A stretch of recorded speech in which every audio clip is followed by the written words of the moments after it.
Hello friends, स्वागत है आपका आपके अपने लीगल चैनल सोच पर प्रहार में। मैं हूं एडवोकेट सनी शर्मा। और दोस्तों, आज के इस वीडियो में बहुत ही इंपॉर्टेंट जजमेंट मैं आपको बताने वाला हूं। और मुझे मालूम है कि जजमेंट जानने के बाद आप सब लोग काफ़ी खुश होंगे, क्योंकि फॉल्स 498 ए से प्रताड़ित लोगों की संख्या बहुत ही ज़्यादा है। और ये जजमेंट है, ये फॉल्स 498 ए पर ही है, जहाँ पर इनिशियल स्टेज पे ही वाइफ के 498 ए को फॉल्स मान लिया गया, ख़त्म कर दिया गया। और इतना ही नहीं, फॉल्स केस करने के लिए उस पर जुर्माना भी लगाया गया। तो दोस्तों, अगर इस प्रकार के जजमेंट आ जाते हैं और आपके मामले की परिस्थितियां उससे मैच करती हैं, तो इनको आप अपने मामले में यूज कर सकते हो। तो बहुत ही इंपॉर्टेंट ये जजमेंट है। आखिरी तक आप लोग इस वीडियो में बने रहिएगा। आपको सारे तथ्य और परिस्थितियां भी बताऊंगा और किस प्रकार से कोर्ट इस नतीजे पे पहुंची ये भी बताऊंगा। और ये सारी ही जानकारी आपके बहुत काम आएंगी।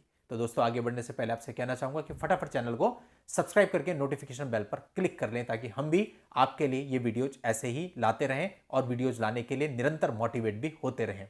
अब दोस्तों, यहां पर पत्नी ने पति पर एलिगेशंस लगाए थे। उसने ये एलिगेशन लगाए थे कि मुझे परेशान करता है, डाउरी की डिमांड करता है, 3 लाख रुपए मुझसे मांगे जाते हैं और कार खरीदने के लिए भी मुझसे अतिरिक्त दहेज की मांग की जाती है। अब दोस्तों, इस मामले में आगे बढ़ने से पहले हम इस मामले की परिस्थितियों को जान लेते हैं। यहां पर स्थिति ऐसी थी कि जो पति था वो कुवैत में काम करता था। 2008 में दोनों की शादी हुई थी। अब जो पति था वो अपनी पत्नी को अपने साथ ले जाना चाहता था, लेकिन पत्नी ने जाने से मना कर दिया। तो पति ने क्या किया, अपनी शादी को बचाने के लिए अपनी जॉब छोड़ दी और जॉब में रिजाइन दे दिया। और पत्नी ने कुछ समय के बाद 2011 में घर छोड़ दिया। और घर छोड़ने के बाद वो कभी वापस घर में नहीं आई। मतलब कुल मिला के आपने अपना करियर छोड़ दिया और जिसके लिए छोड़ा वो आपको छोड़ के चली गई।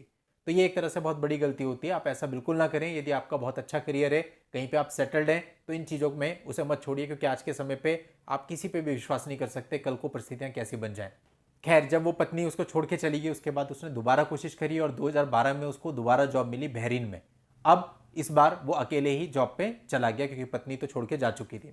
अब उसके जॉब पे जाने के कुछ ही दिन के बाद अप्रैल 2012 में पत्नी ने एक कंप्लेंट दे दी कि भाई ये इस प्रकार से मुझे हैरेस करता है और मेरे से दहेज की मांग की जाती है।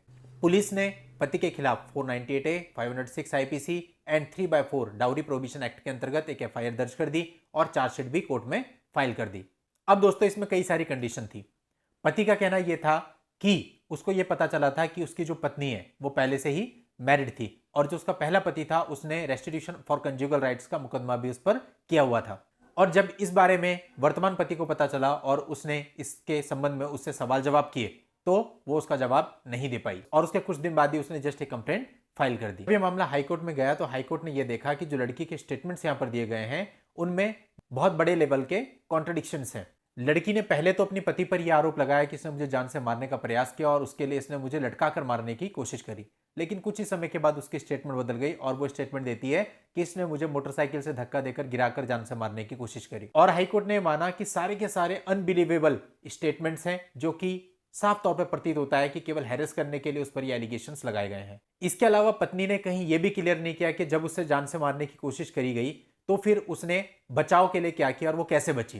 तो ये सब चीजें देखते हुए कोर्ट ने माना कि ये जो पूरी एफआईआर है ये केवल हैरेस करने के लिए, केवल जनरल नेचर की ऐसे ही दर्ज करा दी गई है और इस पूरी एफआईआर को खत्म कर दिया गया। और साथ ही पत्नी पर फॉल्स केस करने के लिए 25,000 रुपए का जुर्माना भी लगा दिया गया। कुल मिला के पति इन सारी चीजों से स्टार्टिंग में इनिशियल लेवल पे ही बाहर आ गया। और जो जजमेंट ये हुआ कि पत्नी पर जुर्माना लगा दिया गया, तो भविष्य में भी वो ऐसा कुछ नहीं कर पाएगी। दोस्तों, बहुत इंपॉर्टेंट जजमेंट है उन लोगों के लिए जो इस परिस्थितियों से गुजर रहे हैं। और आप लोगों की हेल्प के लिए इस जजमेंट का लिंक आपको इस वीडियो के नीचे डिस्क्रिप्शन में मिल जाएगा। वहां जाके आप इस पूरे मामले की जानकारी भी ले सकते हैं। आज की इस वीडियो में इतना ही। नेक्स्ट वीडियो में नई लीगल जानकारी के साथ मैं आपसे फिर मिलता हूं। तब तक के लिए good bye and thank you for watching. Take care.